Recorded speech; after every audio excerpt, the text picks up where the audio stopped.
Hi, Megan Rose here, and today we're talking about the chakras and hopefully in a way that is really deep, in a way that maybe people don't always go over, that you may not be aware of. I'll go over this real quick for people that might be new to chakras and are trying to understand this, and then we'll get really deep really quick. To begin with, chakras are etheric centers within our bodies. They operate in a way to support energy and information moving through our system in a way that our system can handle it. And chakras evolve on our path as we develop. And so they're not just some fixed entity.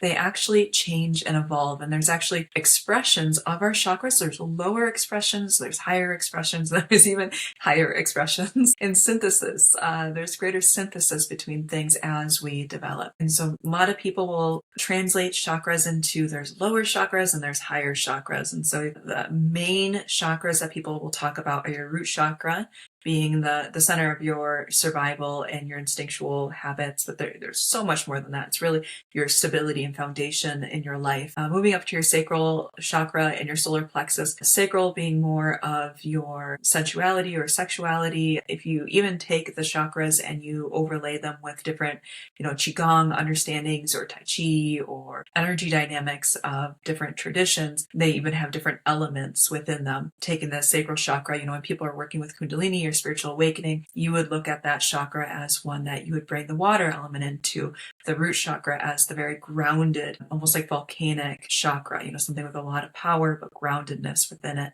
Your solar plexus being more of this fire and this fiery energy, really relating with your personal will. And as you develop spiritually on the path, that personal will starts to turn into spiritual will, which is really cool. But there needs to be different chakra connections in order to make that happen. Of course, we have our heart chakra, and our heart chakra is, to me, one of the most complex chakras that I've gotten into in my understanding so far. I'm sure your crown chakra is even beyond that, but at least to my understanding, the heart chakra is absolutely incredible. We'll talk a little more on why that is. Your throat chakra, governing more space. You think about even just the space around your throat, and your throat chakra being higher. Anything above the solar plexus is considered one of your higher chakras, but they all equally matter on your journey. And I'll say that again and again.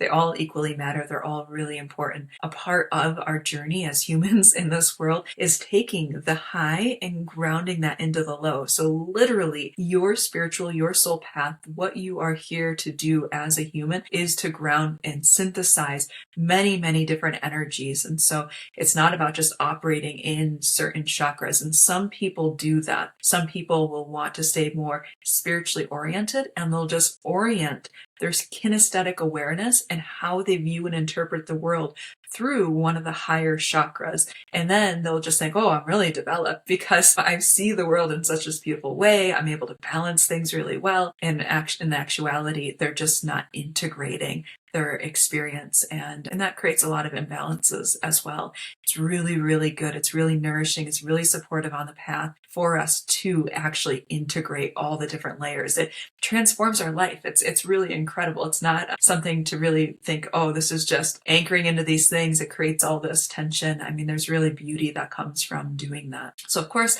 then we move into our ajna, our third eye, and then our crown chakra as well. We have a soul star chakra that people don't refer to as much above our head, and then we have an earth star chakra right below our feet. But we also have many, many recognized chakras throughout our entire body that are minor chakras to it, every single joint and all these different areas. And so some spiritual teachers will, really say it's so good to, really do rotations and, all these different types of stretches to just really allow energy to effortlessly work through the different chakras in your bodies. But really, instead of being so minute on these things, and this is something I'm really hoping will come through on this video today, is that I personally don't work with individual chakras as a personality, try to manipulate them, try to bring colors into them, or really getting minute with like my chakras and, my joints. I really look at the holistic aspects of my entire spiritual system, my entire spiritual body.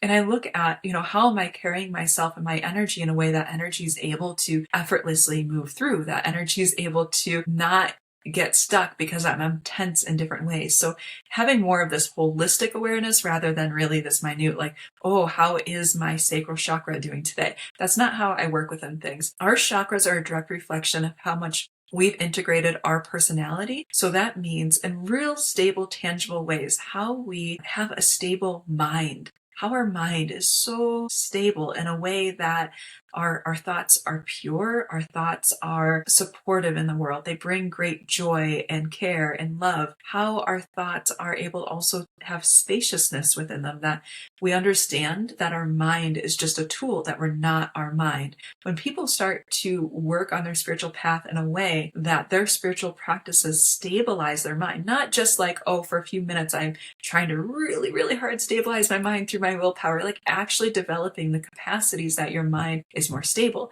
that your emotions are more stable. Those things matter when it comes to being more integrated for your chakras. The next part. Your chakras evolve as you evolve with your higher self, as you bring more of your higher self into your day-to-day life. I remember there was an author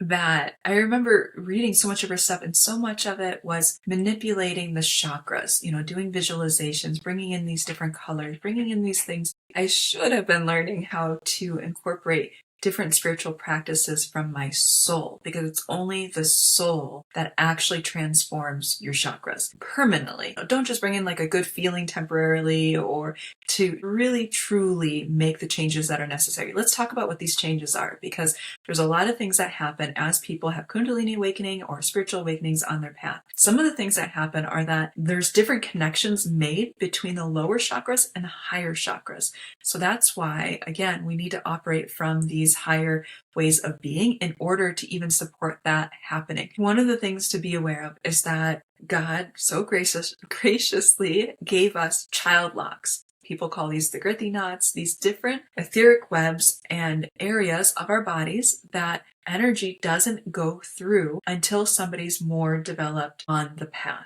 What happens is that as we develop on the path, there's greater responsibility for the way that we act in the world, the way that we interact with others, the way that we wield our spiritual power. If someone is unable to do that responsibly, they're not going to open up these different areas of their system to have more spiritual power, because they can create a lot of dysfunctions. I do know a lot of people who have prematurely went through different etheric barriers in their systems, and they experience a lot of pain through it. It can make for a really, really intense process, because the different areas of their system to help stabilize the intensity of that energy have not been balanced out. And then can you imagine? It's like trying to take a drink of water under like a waterfall, like you're being inundated in so many different ways energetically that you're unable to really just take in and integrate what you need in a really balanced way. So your chakras are activated as your soul needs them.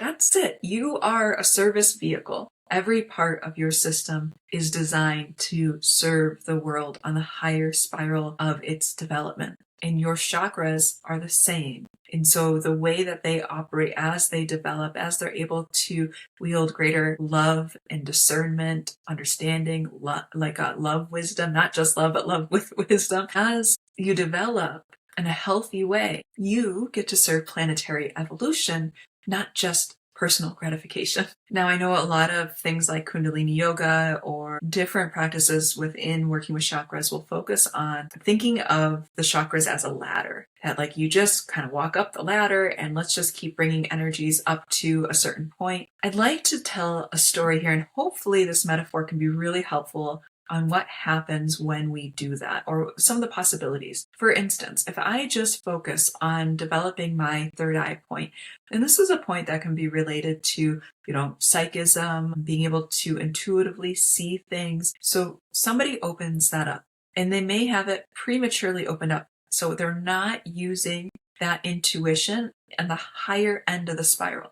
Let's use this metaphor as an example. If you were walking and you found a scanner, one of those police scanners where they say, okay, there's an emergency at this point, and there's this, send out the dispatch to house fire. That's kind of what it's like when people open up their psychism in their third eye, or, in different parts of their system. They get blips of things. What happens when you develop spiritually within the map of development that every single human is designed to develop in? Because you're here to serve with a greater plan of the whole, instead of just getting the scanner information, which again, that's what people do with psychism on the astral plane, and they say, "Ooh, I heard this, and I think this is what this means. And this is the other information I could get around this." And they're trying to put pieces together. When you develop holistically your whole system, not just as chakras, but your whole spiritual system in relation to your soul, you start to gain access into what I would call then the police station,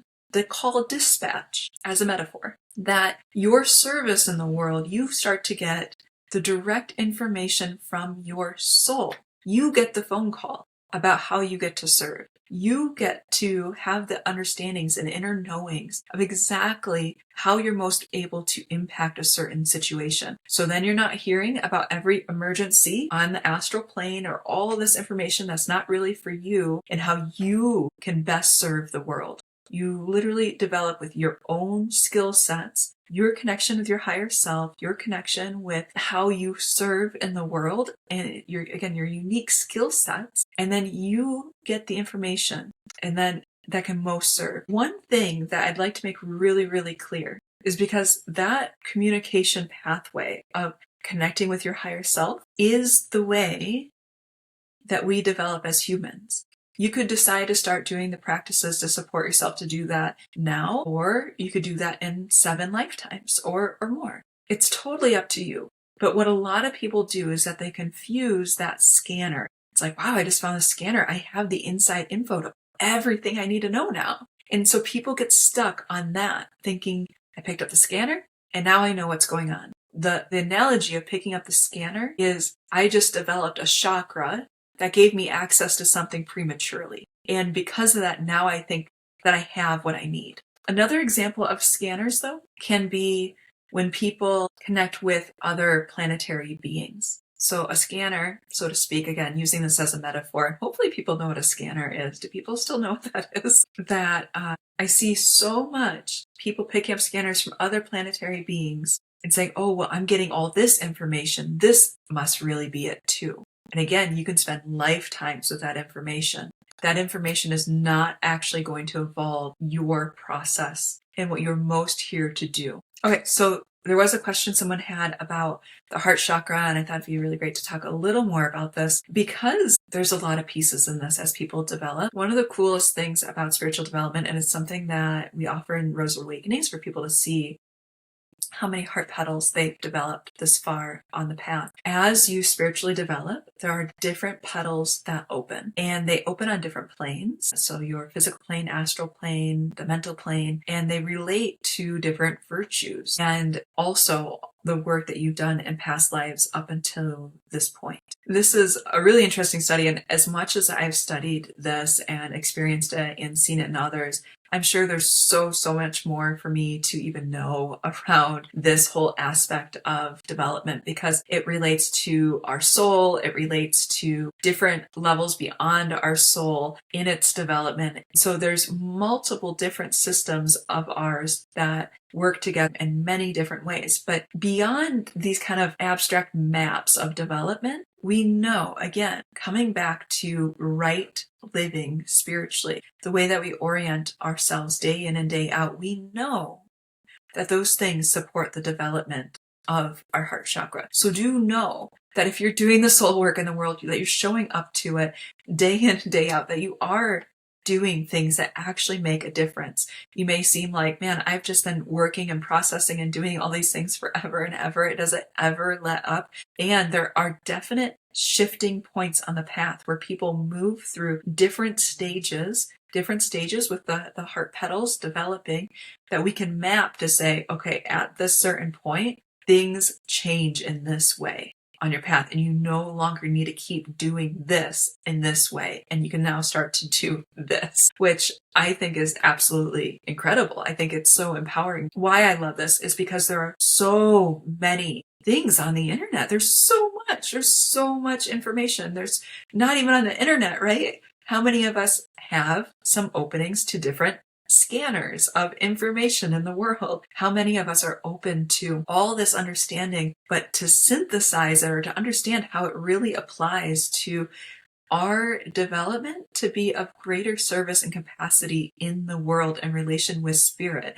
Like, to have maps and to see very clearly the stages and then to know what we can do in those stages, to me is just, I think, one of the most empowering things that we could be talking about. Maybe not the most empowering thing, but it's up there. And the other thing that I most love learning about the heart chakra is that heart chakra receives. It receives so much. It can transmute so much in our fields around us. It also acts as protection.